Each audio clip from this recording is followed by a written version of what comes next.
I'm Alan W. Moore, um, and I live in Madrid, Spain. I'm 73. I was born in Chicago.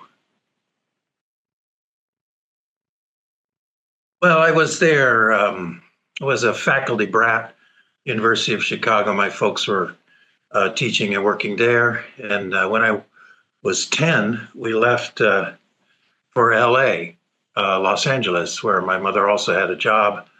And also, I lived in Riverside, and that's where I went to university. Um, and in my early 20s, after my university education, I got a internship in New York City at Art Forum magazine, which launched me into the New York art world, which is where I had my main experiences for about 30 years. I lived in New York. Like most, none, I don't say most, but many of the thinking people in my generation, I was involved in anti-war activism against the Vietnam War, not centrally. I met people in the residual SDS when I went to university, and they struck me as tutelary assholes.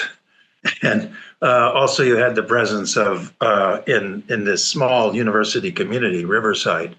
You had the presence of a few hard left people who are very, very, yeah, unsympathetic, and also we had a number, or at least one, um, infiltrators working for the government, seeking to get us to buy guns and bombs and so. Anyway, so yeah, it was weird. It was ridiculous, and it was a realization that the country was exactly what it's now pretty clear that it is: a murderous settler nation. And yeah, so that was my introduction, and then as Watergate unfolded, you become aware of how utterly deeply corrupt. There was a sense that there might be some remediation around this, that things might be getting better. And then along came Ronald Reagan. Okay, when I was in university, I lived in these collective houses. Riverside had these enormous abandoned, or not very decrepit mansions left over from the orange boom when they grew oranges. And we lived in one, and it was 7 or 8 people living in there. And then later, I lived in another one with 3 or 4 or 5 people living in it. And one of them was a gold miner. Um, and as a weekend gold miner, he had dynamite underneath the house. So he got arrested. So, and finally, he was able to prove that he actually used it for his hobby. But the guy who tried to sell us guns was just, it was a completely obvious asshole. And what he was proposing was almost pro forma. Like there was no interest in anybody that in that kind of action. I mean, I knew that was happening. And later, in New York, I followed Open Road, which is a anarchist magazine that reported on direct action, mainly in Canada, that was happening, and followed the Weather Underground, and watched the movie with the interview. Actually worked as a typesetter in the place where that interview was conducted later on. And there's a romance of that, and a romance, but it never struck me as being anything, armed struggle, direct action, as anything that was germane to white bourgeois left people. I mean, I could see that with George Jackson and the Black Panthers and all of that. Again, horrific injustice that was unfolding in California for the most part. But I did become quite interested in the movements in Europe, the Baader Meinhof and the Red Brigades, and but there was very, very little information available about that in print, and of course, the internet didn't exist, and their activities were blacked out in mainstream media for the most part,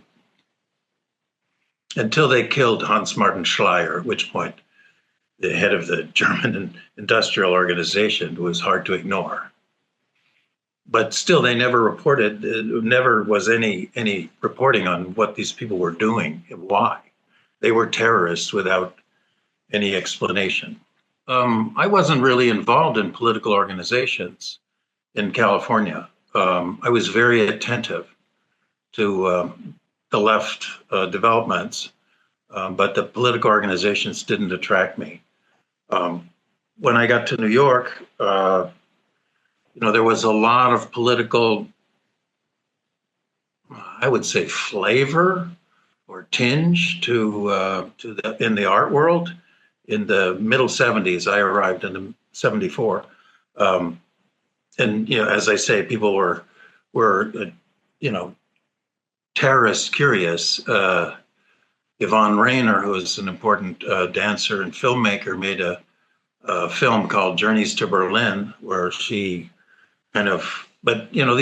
she approached these subjects as artists usually do, obliquely, somewhat cryptically, and without taking any position in regards to them. Still, that was in the air, and I became involved with an artist organization called Collaborative Projects, and a lot of the people there were not a lot. Some of the people there were using this political ferment, particular a guy named Diego Cortez, who was a very charismatic artist who became an art dealer later, transited our group and evolved this kind of idea of esoterrorism, the idea that artists, particularly critical artists, were as isolated from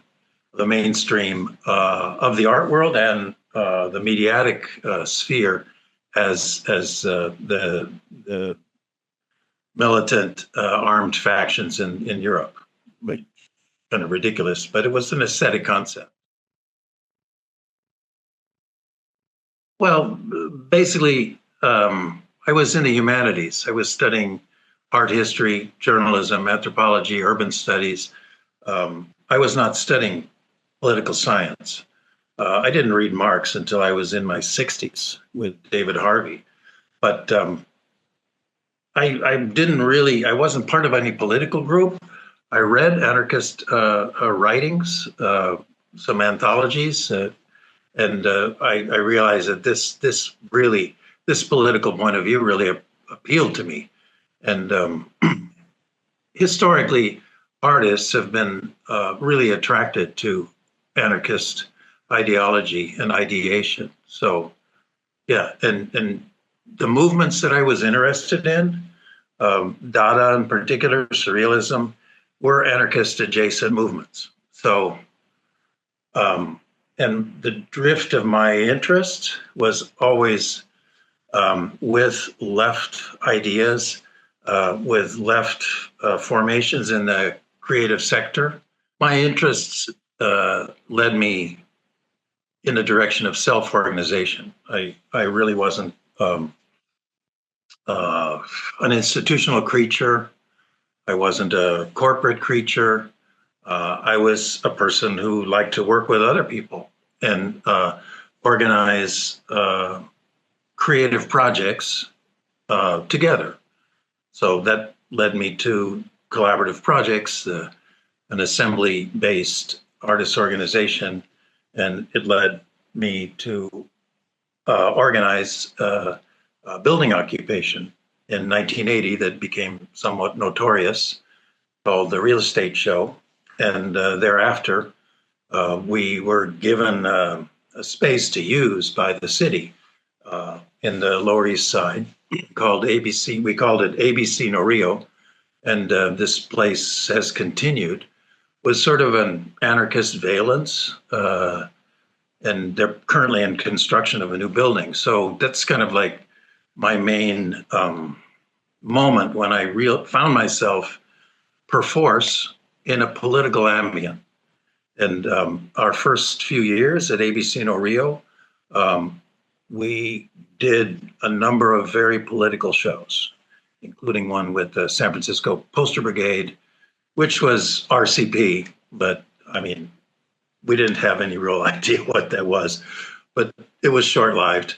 And at one point, we were offered to become the site for a meeting of some real, actual Yiddish anarchists who were below Delancey Street.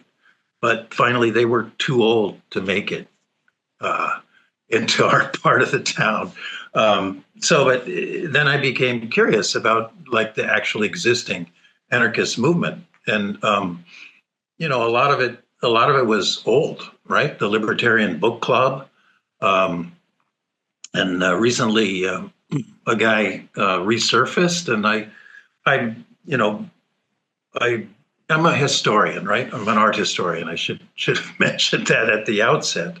I've always been curious about the interplay between political movements and artistic movements. I wrote a book about this, artist organizations in New York City called Art Gangs.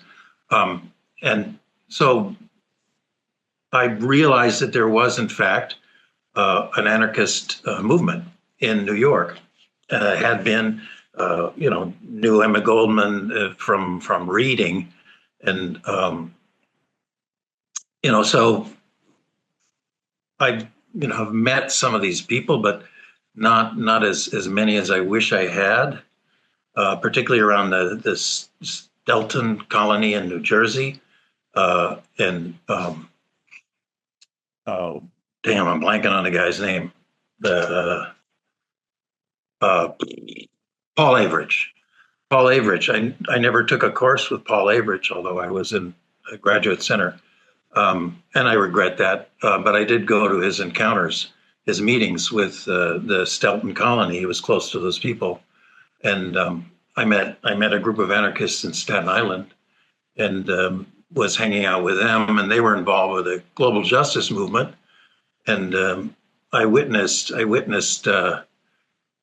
the cops following Richard back to his house and parking outside of his house, just to intimidate. Again, this is COINTELPRO, the New York City Red Squad of the police, and you realize that that's the deal. That's they're after you, not me, but comrades. We did some projects, and the most substantive project that happened through that little group was the reintroduction of Ben Morea to the New York scene.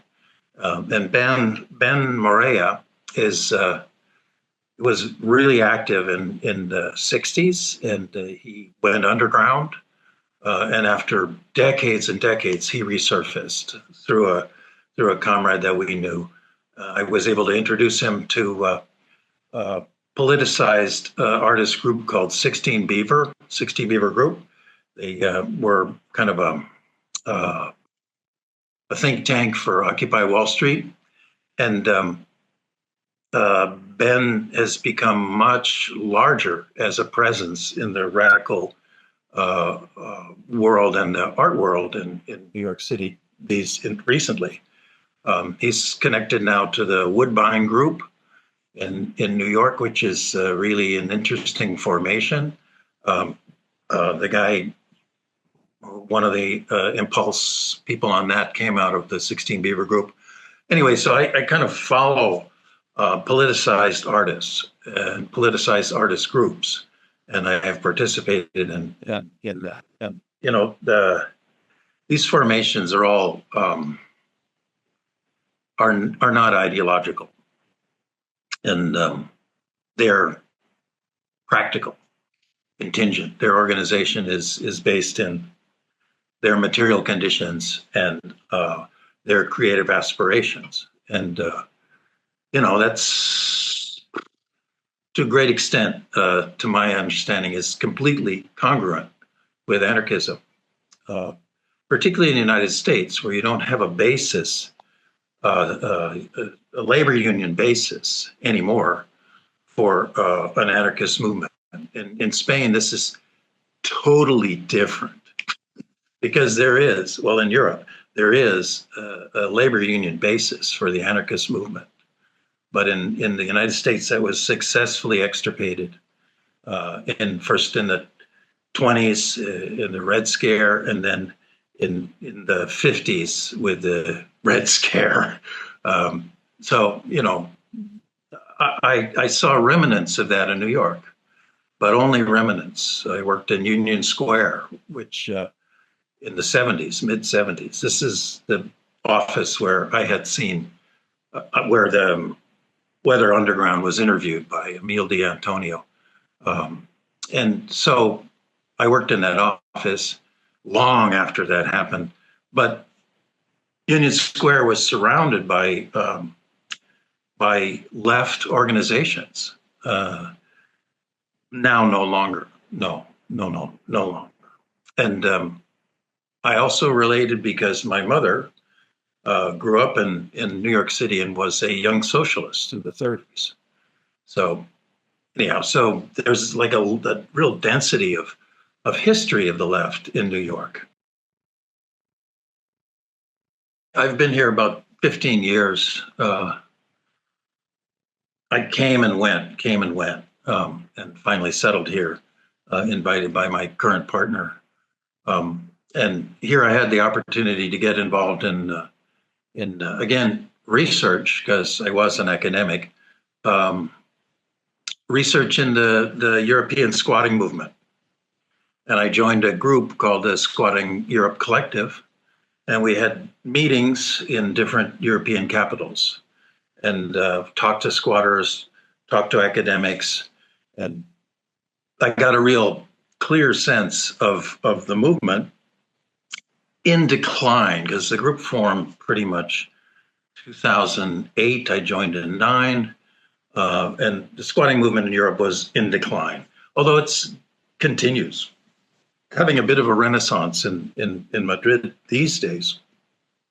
But I was very interested in the form of the social center, the occupied social center, which is large building occupations to provide provision for political organizing and cultural events, cultural organizing. So artists are involved in that. And that to me reminded me early on, even before coming to Europe, of the big shows that the Armory Show in New York and a number of others, the Salons of America that were produced during the 1920s, which were self-organized, really large, essentially art fairs, but without commercial intention. They were organized by groups of artists. So I thought, well, yeah, man, these big shows that used to happen in New York, which I researched, have a lot to do with social center organizing in Europe. So I gave a talk about that at Yale. Weirdly enough, I was invited and had lunch with sitting next to a guy who worked for the CIA, who was really interested in this work. But yeah, again, I'm attracted to working on that, or was. I've been involved in other stuff for a while now, but because it was under researched, it was blacked out. Nobody talks about this, and these relations are never drawn. That's happening much more now. This researcher, Abigail Susik, who's drawing some really interesting connections between surrealism and the anarchists of Chicago. And again, Ben Morea is very well thought of in the art world and has a presence, and is a lot of this is archival. Has to do with the arising of groups like the Interference Archive in Brooklyn, which archives material and continually does presentations, shows, podcasts, and so about that material from left from elder left people who have been giving it to them. And unfortunately, or fortunately, as it may be, a pretty busy market has developed in this material. And there are dealers who are, happy to get hold of collections by elder leftists, and the harder left, the better, and they get good prices. So it's weird how this all goes. But anyhow, I'm quite interested in the social centers, which continue, and in many cases in Europe have been institutionalized, absorbed in the same manner that independent artist initiatives in the United States in different cities are absorbed by institutional structures. I mean, all of that interests me. I'm looking to get back. I've had a lot of other things to work on, had to work on after my mother's passing. But I'm looking forward to getting back into looking at that and writing about it, which I continue to, I blog, Occupations and Properties. Well, it depends on where you are. And I follow from afar the anarchist movement in the United States, insofar as it's expressed through its going down and Crime Think, and these kind of sites. I'm on Mastodon, and when in the run up to Trump's reelection, there was a lot of loud talk, and a lot of zines were produced about how to do direct action and not get caught. And the Mastodon instance I'm on, Collectiva, is also, again, CIA is listening, yeah, is hacker based, yeah. So now all that chatter about direct action is over. That doesn't mean it's not happening. And when and if, let's say, if it happens, it will not be reported. You won't hear about it. So I think, there's also tremendous amount of local community organizing, even on the most basic level, the community fridge, the idea that you put a refrigerator out with food for people, and those kinds of things. Mutual aid is really important. And the government's fallen down on this for decades. So they're going to be increasing climate disasters and increasing mutual aid. And this will be organized together with churches, with other ethically based organizations. And, anarchism is essentially an ethically based political philosophy. So anarchists, activists will be involved, as they were in North Carolina around the Firestorm books. So there's a lot of really interesting and encouraging organizing that's going on.